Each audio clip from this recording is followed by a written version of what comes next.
Hello friends, welcome back to my channel, A Little Geek, A Little Chic. Today we are going to talk about the books that I plan to read in the month of October. So grab yourself, your beverage of choice, and let's talk TBR.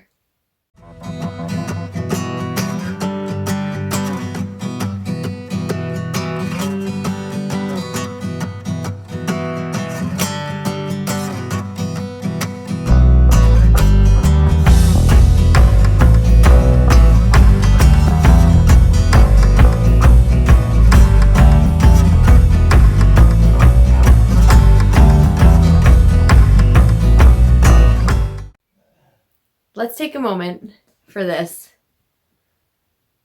amazing coffee mug.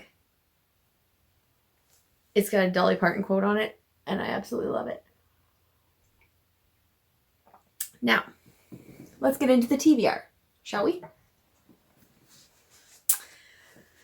The month of September, I had a reading slump, and I don't want to say that it was directly instigated, influence, or any of the books that I read in September impacted that. I think it was just me getting extremely busy with things like events and stuff that's going on in our community that hasn't gone on for a very long time. As I've mentioned before, I do some events-based work in the city and volunteer time, and that has kicked off. So now I haven't done that in almost 2 years, a year and a half, because of the COVID thing.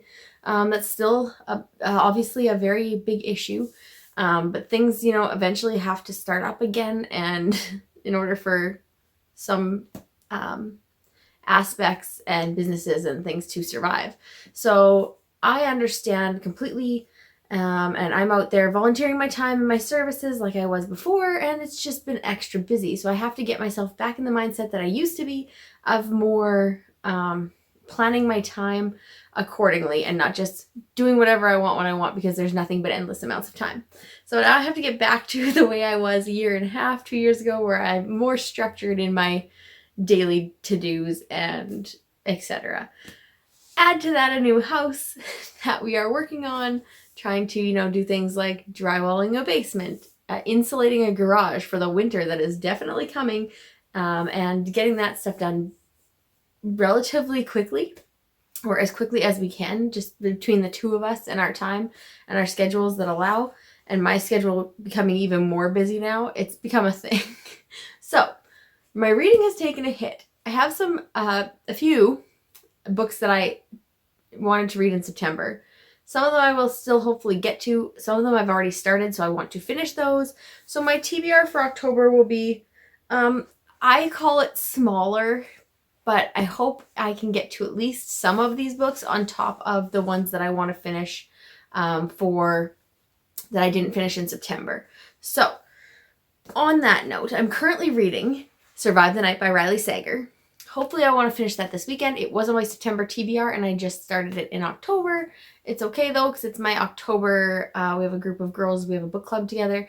It is our read for the month, so I'm going to get to that, hopefully finish that up this weekend. It is Thanksgiving, so I got my pumpkin spice and everything nice shirt on. Happy Thanksgiving to all of my Canadian friends and viewers, and happy Thanksgiving to my friends and followers in the United States. This is the Canadian version. If you're here watching this, you can be honorably Canadian today and celebrate along with us. So on that note, let's get into the books. Grab yourself a cup of something good. I have a coffee with some pumpkin spice creamer because I am a sucker for seasonal living. And let's do this.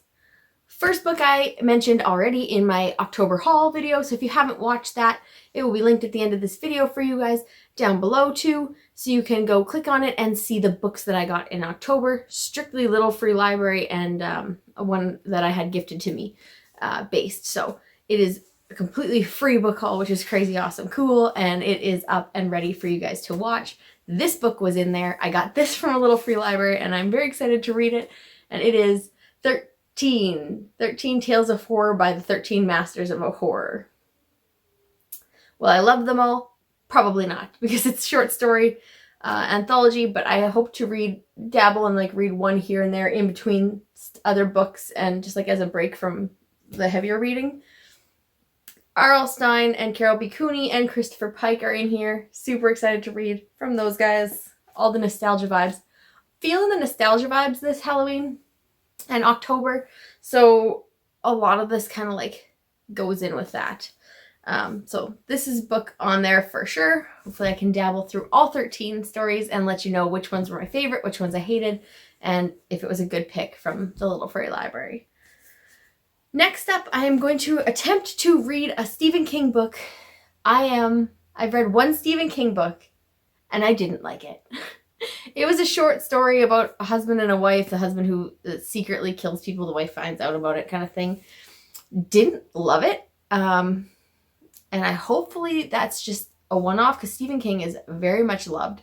Another friend of mine suggested I read The Green Mile. I loved the movie, so I have a feeling that I will love the book. But it's not really horror thriller-esque. It's more of like a story. I get that there's like some monstrous people in there that may not be the monsters in the book. If you've seen the movie, similar premise, may not be the monsters that you think they are initially. So it's a really good story. I just like that one a lot. I also have like a historical fiction thrillery kind of thing. 9/11/13 I can't remember what it is. It's a really big behemoth of a book. Let me see if I can see it. I can't. So I'm not sure where I have it on my shelves, to be honest, but it is a gigantic behemoth of a book. I'm looking over on the other side. No, it kind of has to do with time travel and JFK assassination. Picked that up as a suggestion from a friend of mine, and hopefully I'm going to get to that this winter. Winter's usually when I read my thicker, heavier books. Historical fiction.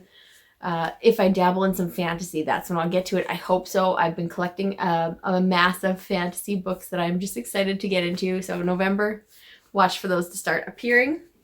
But the book that I've chosen to read is The Girl Who Loved Tom Gordon.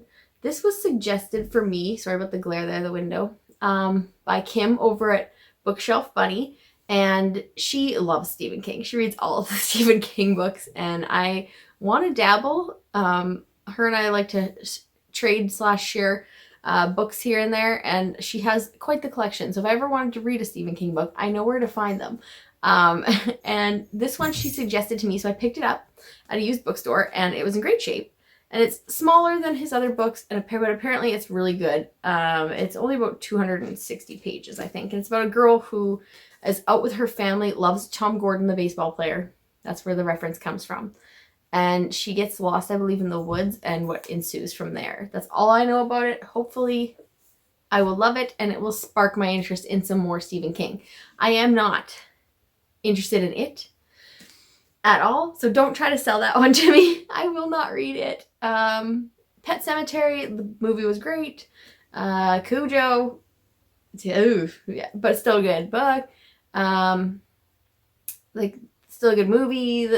He's got some great things. Pennywise destroyed me as a child. My mother allowed us to rent it from the video store because my brother called home and said it was a kid's movie about a birthday party and there was clowns in it. And she didn't know what she was saying yes to, so she said yes. And the video store guy was like, okay, your parents said yes, you can rent it. Scarred for life. No, I will not read it. And whenever I see Pennywise or a picture of him, I have to take deep breaths and realize he's not real. So I'm not interested in that one. But any other Stephen King books that you think I should test out as some of my starters for him, that'd be great. Yeah. Next up, I have a Grady Hendrix book because we all loved Grady Hendrix and the Vampire's Guide to Slaying Vampires. So I have his next book here in my hand. I think this one came out before that, actually. So his previous book, My Best Friend's Exorcism. It looks like a used VHS tape. It's great. It's got a staff pick sticker on the back, just like old Blockbuster when you used to go there, rush over there on Friday nights to get your weekend stack of movies to binge watch before you have to return them on Sunday night, Monday. And it just looks great. It gives me those 80s nostalgia vibes. It looks like a kitschy 80s horror movie, and I'm all here to read this. So this one's going to happen. I'm very, very excited for this. Grady Hendrix is such a great writer. I can't wait. Next up, it's a reread for me. And it is Pumpkinheads by Rainbow Rowell. I think this is going to be one of those ones that I read every year because I just love it. The artwork is just amazing. It's just fantastic. Who doesn't love it? Positive body rep. I just love this graphic novel so much. All the feels, super awesome. I want to go to this place where they work because it sounds fantastic. If you live somewhere that has a like pumpkin patch that's like this, that has like special desserts and all kinds of fun stuff, let me know, because I don't think there's anything quite like that around here. Like, yeah, there's some greenhouses where I live that do little pumpkin patchy things, but it's not like this. Next up, I have chosen which Agatha Christie to start my Agatha Christie adventure with. I have over there, and then there were none. As it's not on my lap, then you know I am starting with Murder on the Orient Express. This is the one I've heard the most about. This is one of her most reputable, well talked about, well loved stories, and it's like a whodunit. So I am going to pick this one up and give this one a read, and hopefully I love it. And then I have the other one to read also, but I'm going to start with Murder on the Orient Express. It's also a movie, so I guess I could do like a read/movie watching kind of thing, which would be cool. But that's the one I've chosen. If you've read this or the other one, comment down below. Let me know what this one's like, and if you loved it. I would love to know which one you liked better. No spoilers, though. The last book on my list is a newer book that I got for my Christmas in July with the in-laws, and that is Horror Store. Not Horror Store, Horror Store. This is, as you can see, it looks like an IKEA catalog. It is, again, by Grady Hendrix, and I am very excited to see where I fall on the spectrum of this. Some people loved it, some people hated it. The premise is it takes place in an IKEA-esque furniture type warehouse, hence the reason why it looks like a furniture catalog. It's even shaped like the square catalogs. And on the back, there's a picture of all this stuff, and it's got like prices and the funky like Swedish Dutch kind of like names or whatever it is on there, and the prices, and it just sounds awesome. And it's got like, you know, directions around the warehouse in there. It's just so cool the way he developed and presents this story as a book, but also a catalog of goods and wares that this warehouse has is fantastic. The main premise is that some things are starting to happen in the evenings at night when the store is closed, and some of the staff finally have had enough and get to the point where they're like, we're going to stay and we're going to figure out what's happening. So that's all I know from there, is that they stay and may or may not discover some things about where they work that they didn't know, or why things, mysterious, spooky, crazy, creepy things are happening at their place of business. So excited, as always, to get to a Grady Hendrix book. This month I'm super excited because I have 2 Grady Hendrix books and I cannot wait to read them both. So that is it for my TBR for October. What are you reading in the month of October? Are you reading any of the books that I just listed? If so, let me know in the comments down below which one you're reading, and we can maybe discuss them once we've both finished reading them. I would be more than excited to do that with you guys. So thank you, as always, for watching. I appreciate all of your likes, all of your subscribes, and do not forget to click that little subscribe button down below so you can be notified when I post, and hit the bell icon. Yeah, so you can be notified when I post new videos. See you guys soon with another video.